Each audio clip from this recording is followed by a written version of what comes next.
नमस्ते दोस्तों, हमारे YouTube channel read and right में आप सभी का बहुत बहुत स्वागत है। आज के वीडियो में हम क्लास 8 की इंग्लिश के the ant and the cricket poem को पढ़ने वाले हैं, अच्छी तरीके से समझने वाले हैं। और आखिर में, वीडियो के आखिर में हम जो इसके इम्पोर्टेंट क्वेश्चन हैं उसे भी अच्छी तरीके से डिस्कस करेंगे ताकि आपको बहुत अच्छी तरीके से समझ आ जाए। तो बिना किसी देरी के चलिए शुरू करते हैं।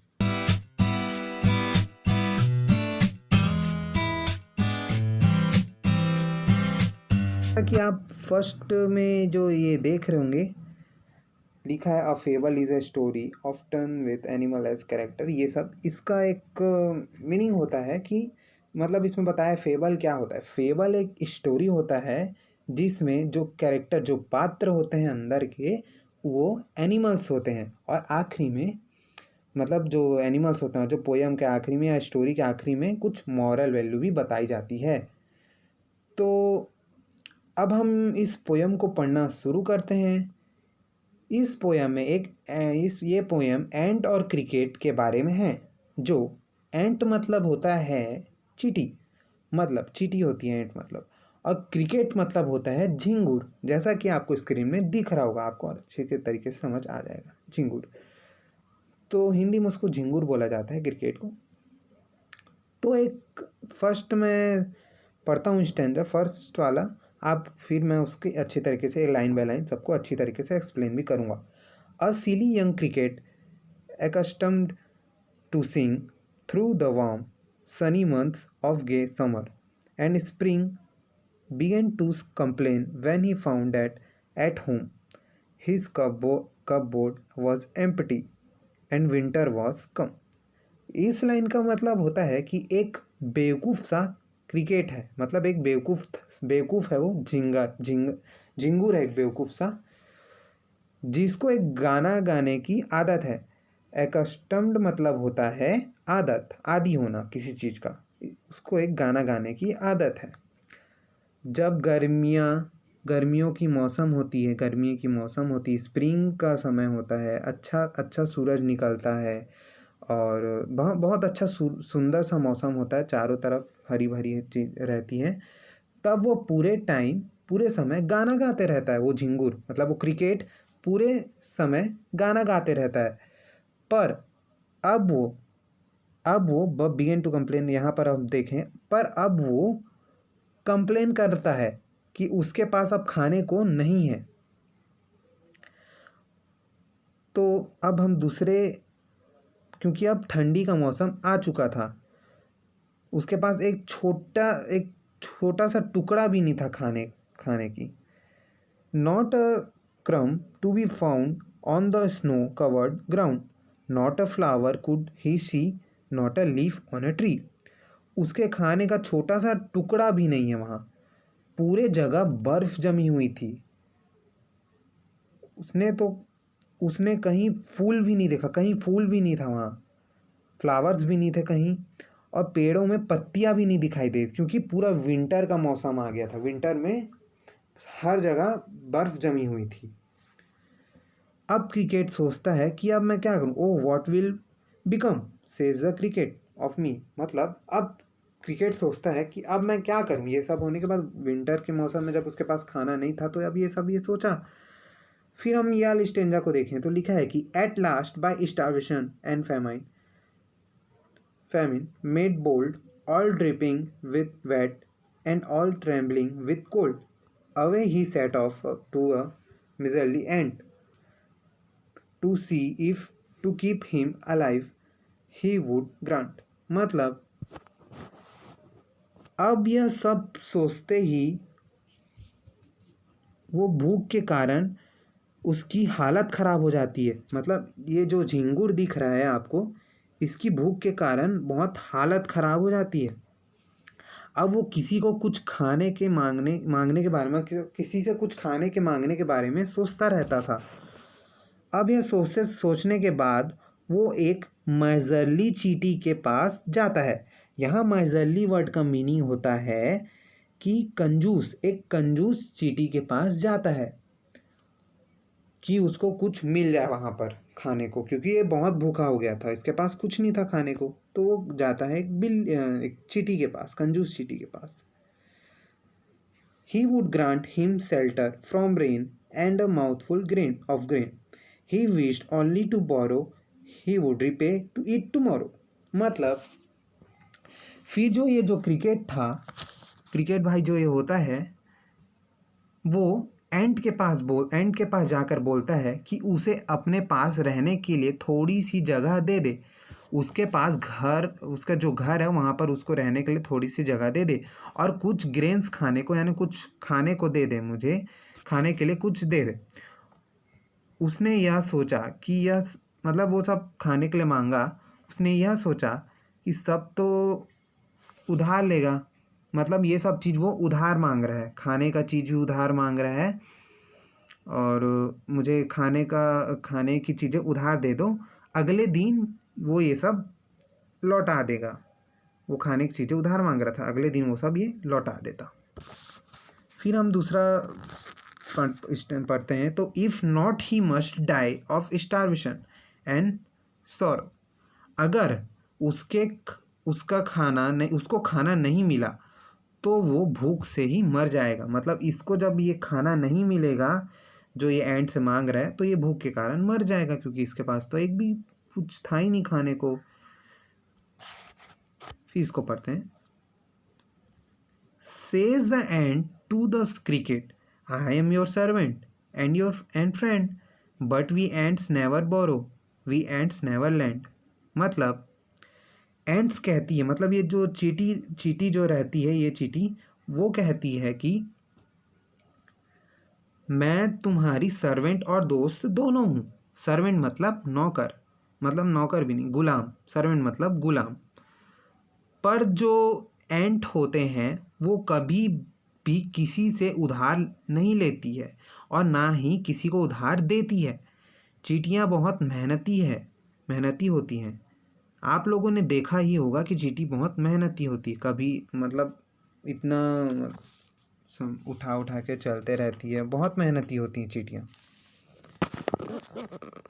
फिर देखें तो लिखा है,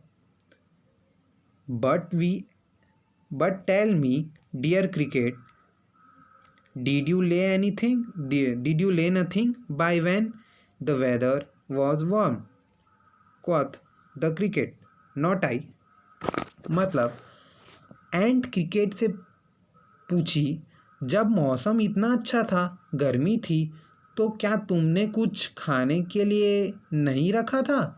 क्या कुछ बचा के नहीं रखा था अपने लिए उस वक्त से? तो यहाँ पर क्रिकेट ने कहा, my heart was so light that I sang day and night, for all nature looked gay, you sang sir you से।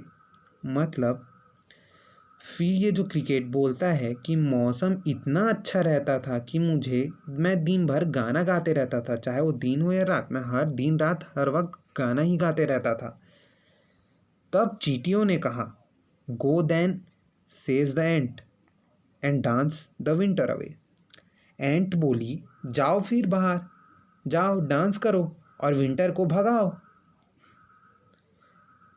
फिर आखिरी लाइन को हम लोग पढ़ते हैं कि लिखा है कि thus ending he hastily lifted the wicket and out of the door turned the poor little cricket. Folks call this a fable. I will warrant it true. Some crickets have 4 legs and some have 2 legs. आखिर में वो झिंगुर आखिर में अपना wicket उठाकर door से बाहर चला जाता, बेचारा गरीब छोटा सा क्रिकेट डोर से, मतलब दरवाजे से, चींटी के जो घर रहता है चींटी का, उससे बाहर चला जाता है। आखिर में ये जो 2 शब्द हम देखते हैं कि लिखा है कि folks call this a fable, I will warrant it true, some cricket have 4 legs and some have 2। मतलब इसका मतलब होता है कि ये जो आखिर में लोग इसे स्टोरी कहते हैं। मतलब जो हमने पढ़ा पोएट, मतलब एंट और क्रिकेट के बारे में, पोएट ने कहा लोग इसे स्टोरी कहते हैं। पर मैं इसे सच मानूंगा, ये कहावत नहीं है, मैं इसे सच मानूंगा। कुछ क्रिकेट के 4 पैर भी होते हैं, कुछ के 2 पैर। यहाँ कुछ के 2 पैर मतलब इंसानों को बताया गया है, कुछ के 2 पैर होते हैं या कुछ के 4 पैर होते हैं। क्योंकि इस सब चीज़ का मीनिंग होता है क्योंकि कुछ लोग अपने मतलब अपनी भविष्य के बारे में नहीं सोचते हैं, वो सिर्फ प्रेजेंट के बारे में सोचते हैं, फ्यूचर के लिए बचा के नहीं रखते हैं। जैसे कि आपने देखा कि ये जो क्रिकेट था वो मतलब जब मेहनत करने का समय था तो वो गाना गा के अपना समय बर्बाद करता था, और चींटियाँ उसी वक्त अब मेहनत करती थी, खाना रखती थी अपने पास, उस मौसम में मेहनत करती थी। और बाद में जब ठंडी का मौसम आया तो ये झिंगुर तो बेचारा भूखा ही रह गया। और जो चींटियों ने जो खाना बचा कर जो उस वक्त मेहनत कर करके अपने पास रखा था, उसे चींटी ठंडी के मौसम में उसे खाने लगी। तो बस हमारा जो चैप्टर था वो यहीं ख़त्म होता है। और आपको जब मैंने जैसे बोला था कि आपको कुछ इम्पोर्टेंट क्वेश्चन भी बताऊंगा, तो जो यहाँ का जो फर्स्ट 2 क्वेश्चन है उसे हम देख लेते हैं, उसके बाद 3 और भी इम्पोर्टेंट क्वेश्चन है उसे भी मैं आपको बताऊंगा आगे। तो फर्स्ट क्वेश्चन में जैसा कि हम लिखा हुआ देखते हैं कि the cricket says, oh what will become of me, what does he से इट एंड वाई। फर्स्ट में ये सब मतलब ये क्रिकेट झिंगुर बोलता है कि oh what will become of me, when does he से, मतलब ये जो लिखा है लाइन, ये कब कब बोला था क्रिकेट ने। When he find no food to eat in home, मतलब जब उसने अपने घर में कुछ भी खाने को नहीं देखा था, जब उसे अपने घर में कुछ नहीं मिला खाने को, तब उसने ये शब्द को कहा था, oh what will become two of me. First question number 2 के फर्स्ट वाले क्वेश्चन को देखें तो लिखा है कि find in the poem the lines that mean the same as neither a borrower nor a lender. मतलब ये जो पोयम में लाइन है वो कहाँ लिखा है, तो यहाँ पर लिखा था, चींटियों ने इस लाइन को कहा था कि ये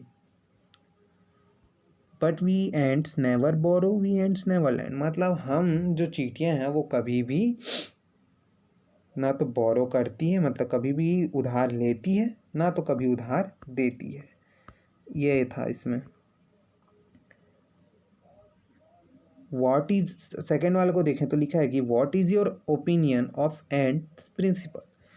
जो एंट ने ये सब कहा कि we never borrow we never lend का, इसका तुम्हारा तरफ तुम्हें क्या लगता है, मतलब आपको क्या लगता है। आप अपने मन से कुछ भी लिख सकते हैं। मतलब जो एंट ने जो एंट ने जो वर्ड कहा वो बिल्कुल सही था, तो एक प्रकार से सही था। अब हम आगे की जो 3 मेन क्वेश्चन है, इंपॉर्टेंट क्वेश्चन, उसे भी देखते हैं। तो दोस्तों अब हम और कुछ इंपॉर्टेंट क्वेश्चन देखें तो लिखा है कि फर्स्ट क्वेश्चन हम लिखा है कि what was the young cricket accustomed to do, मतलब जो यंग क्रिकेट था वो झिंगुर था, जो उसे क्या करने की आदत थी बहुत। तो आप लोगों ने पढ़ा ही होगा, देखा होगा कि क्रिकेट को गाना गाने की आदत थी दिन भर, और दिन को मतलब इंजॉय करने की आदत थी बहुत। तो यही है, the young cricket accustomed to sing all day. Second question देखें कि what made cricket bold, starvation and famine, मतलब वो भूखा था और उस वक्त और सूखा हो गया था, भूखा सूखा, फेमाइन मतलब सूखा होता है। थर्ड क्वेश्चन देखें तो लिखा है कि why cricket go to the ant, मतलब जो वो झिंगुर था वो चींटी के पास क्यों गया था।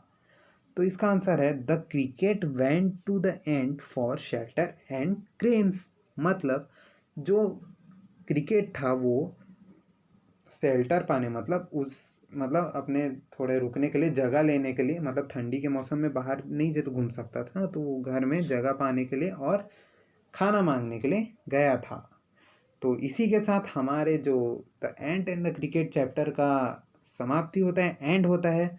और अगर आपको वीडियो अच्छी लगी हो तो कृपया हमारे चैनल को सब्सक्राइब करें और अपने दोस्तों के साथ शेयर करें। तो आपको कुछ अगर इसमें दिक्कत हुआ होगा तो मुझे इस कमेंट बॉक्स में बता दीजिएगा, मैं आपको उसका रिप्लाई जल्द से जल्द दे दूँगा। और आगे आने वाली वीडियो में हम मिलते हैं। बहुत बहुत धन्यवाद।